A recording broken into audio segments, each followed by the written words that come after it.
Bonjour, c'est Dominique.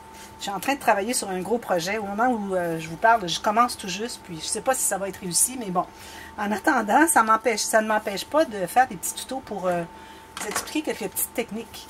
Alors, ce sont des techniques que j'ai, je ne sais pas si elles existent, probablement, mais bon, j'ai pas vu de tuto comment les faire, mais je les ai comme figurées quand j'avais travaillé sur les coqs, le cheval, vous avez vu, et puis aussi l'aigle, mais surtout le coq, parce que le coq avait des plumes longues. Hein. Alors, ce qui arrive, c'est que ici, j'ai des bandes 28 cm. Alors, vous ayez 28 cm ou 30, ça ne fait pas une grosse différence sur ce que je vais vous expliquer. Alors, ce que je fais, c'est que je fais un tortillon, comme celui-ci. Alors, je vais en faire un. Alors, ce que je fais, c'est que je tortille toute la bande au complet.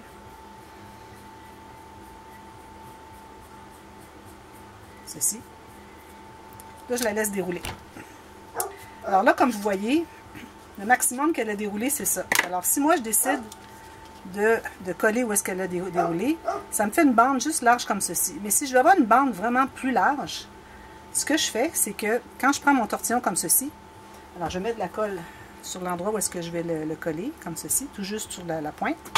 Puis là, je vais dérouler, puis je vais aller plus loin. Alors, j'ai déroulé, regardez, j'étais ici. Là, je déroule, dépendamment si vous l'avez beaucoup, si vous voulez avoir beaucoup plus long ou juste un peu plus long. Alors, vous voyez, j'ai collé ici. Ça donne ça. Alors là, regardez un petit peu là, je ne suis pas droite. Faut que ça reste libre quand même, là. Alors là, j'ai des tortillons comme ça. J'en ai un autre ici. Je vais en faire un autre pour vous montrer. Alors ici, je fais ma colle, je vais dérouler. Puis je vais aller coller plus loin. Puis même, je peux le prendre dans mes doigts ici pour le coller, m'assurer qu'il est bien solide. Ensuite, là, il y a différentes possibilités. Alors, si vous voulez avoir un tortillon allongé qui fait une bosse d'un côté et qui finit fin, ce que vous allez faire, c'est que vous allez amener votre centre, soit au bout complètement, ou à peu près au bout, comme ceci. Je vous voyez là. Soit au bout comme ceci ou comme ceci. OK, alors supposons, moi, je le mets ici. Alors là, j'écrase tout ça. J'écrase. Je m'assure que c'est tout bien plat ici. J'écrase. Alors, voyez la forme que ça me donne. C'est beaucoup plus grand que si j'avais juste écrasé mon tortillon tout à l'heure, qui était au maximum dans le sens de ce qui se déroule tout seul. Alors, je l'ai étiré comme ça. Alors, voyez, ça peut faire des plumes. Vous pouvez même faire un arrondi comme ceci, si vous voulez. Vous voyez, ça finit fin. Ou bien, je peux le mettre au centre complètement. Alors là, peut-être que je devrais le dérouler un petit peu. Alors, je pourrais le dérouler comme ça, qui fait que les tortillons vont être plus dégradés. Alors, je vais en avoir un petit peu plus dans les bouts que si je fais juste écraser le centre. Alors, vous pouvez le tortiller comme vous voulez, vous le placez. Alors, moi, je vais le mettre au centre, donc j'écrase au centre. Je m'assure que c'est bien droit, bien à plat ici. J'écrase comme ceci. J'écrase tout le reste. Alors là, j'ai un tortillon qui est comme ceci. Donc, vous voyez, celui-là, le centre est au bout. Et puis, j'ai cette longue lanière ici. Lui, il est plus régulier, comme ovale, écrasé finalement. Puis, je vais en faire un autre. Alors, lui, je vais le mettre complètement au bout. Tiens, question de faire différent. Alors, ici, je vais avoir une bosse plus grosse. Puis, ça va diminuer. Alors, je m'assure que c'est bien à plat. Bien à plat, ça veut dire que toutes les bandes sont bien égales sur l'épaisseur. J'écrase comme ceci. Puis, je vais même lui donner un petit air comme ça. Vous voyez, vous pouvez donner un petit air comme ça. Puis, vous pouvez faire avec des petites bandes. Regardez, celle-ci est toute étroite. Mais moi, dans mon cas, je suis en train de faire des nuages. Alors, vous comprenez pourquoi? Alors, ce sont des stratus.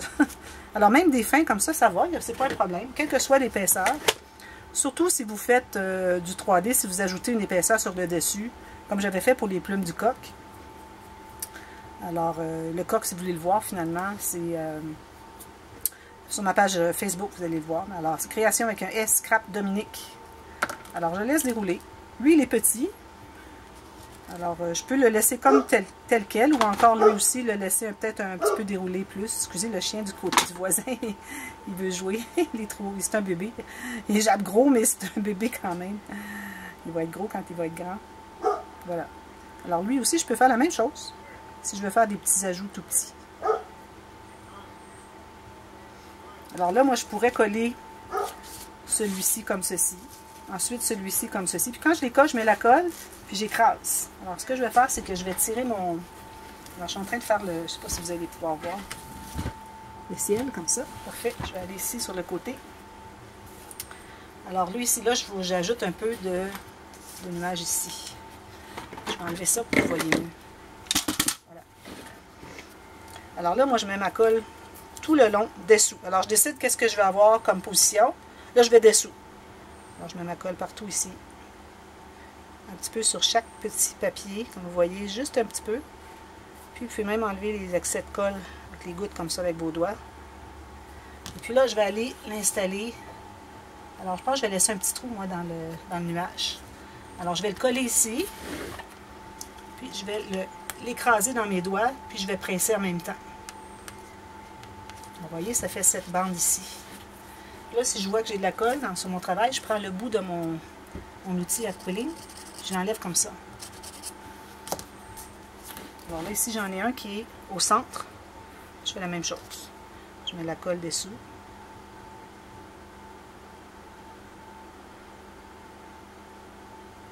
Ceci. Puis là, je vais aller le positionner peut-être ici, tiens.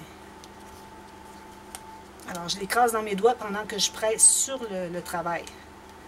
Puis, si je peux aller avec mon outil ici, je peux même l'écraser davantage au bout ici, écraser ici. Puis, j'en profite pour enlever la colle de surplus. Puis, je vais aller le tenir quelques secondes qu'il reste. J'en ai un autre ici. Ça va faire joli, hein? Alors, lui, regardez, je lui ai fait une courbe. Alors, que ce soit comme ceci ou comme ceci, dépendamment si vous voulez avoir la courbe en bas ou la courbe en haut. Alors, moi, je crois que je vais faire une courbe en bas. Alors, en bas, ça va être comme ça. Donc, je vais aller dessous. Alors, ça, c'est la meilleure technique pour faire des bandes très longues, des plumes d'oiseaux ou des nuages, comme je suis en train de faire. Alors, lui, je vais le mettre ici. Je vais l'appuyer sur le petit morceau d'en haut. Puis, je vais faire son rond en bas. Je vais l'enlever. Si je crois que c'est pour être la dernière en haut, j'enlève la colle. Si je sais que je vais en ajouter, c'est pas nécessaire d'aller l'enlever, la colle. Là, j'en ai un tout petit ici, que j'ai fait tout à l'heure. Alors, je vais peut-être aller le mettre à côté d'un autre petit, ou peut-être en dessous ici, tiens. Là, ici, j'ai tracé mes montagnes. Il faut que je fasse attention pour ne pas aller sur mes montagnes. Il va y avoir des montagnes, là. C'est quelque chose de grande envergure, je peux vous dire. Je ne sais même pas si je vais réussir, mais j'ai confiance. Alors, je vais mettre un tout petit ici en bas. Je vais l'écraser, parce que c'est un tout petit nuage, tout fin, comme ceci. J'enlève l'excès de colle, s'il y en a, parce que lui, il n'y en aura pas autour. J'enlève ça comme ceci. C'est certain que quand vous allez arriver pour rouler, peut-être vous allez avoir de la colle, vous allez devoir enlever ici. Mais c'est un moindre mal, je trouve que ça va bien. Puis au pire, si j'ai besoin s'il y a de la colle dans la fente, bien, je vais aller l'enlever avec mon petit pic ici. Alors j'ai pensé que ça pourrait être intéressant pour vous aider à faire des formes allongées plus que ce qu'on vous permet ici. Ou ce que le papier, finalement, quand il se déroule naturellement, là où est-ce qu'il vous amène. Alors on veut avoir plus grand, plus étiré. Alors, c'est ce qu'on fait. Alors ça nous permet de faire vraiment des formes. Ça peut être des poils de lion, ça peut être n'importe quoi. N'importe quoi vous avez besoin de long. Alors, c'est pour ça que je vais faire beaucoup des oiseaux prochainement, mais là, ici, c'est quelque chose de spécial. Paysage, comme vous voyez, j'ai des nuages, sur des montagnes et puis toutes sortes de choses. Alors voilà, j'ai pensé que ça pourrait être intéressant de vous montrer. Alors, j'espère que ça va vous être utile pour faire vos propres créations. Alors, cette vidéo va être ajoutée à la playlist de tous les tutos en quilling. Allez voir, il y a tout plein de choses. Plus ça va, plus que j'en ajoute finalement. Alors, vous pouvez trouver certainement quelque chose qui va vous plaire. Alors, à bientôt. Merci. Bye bye.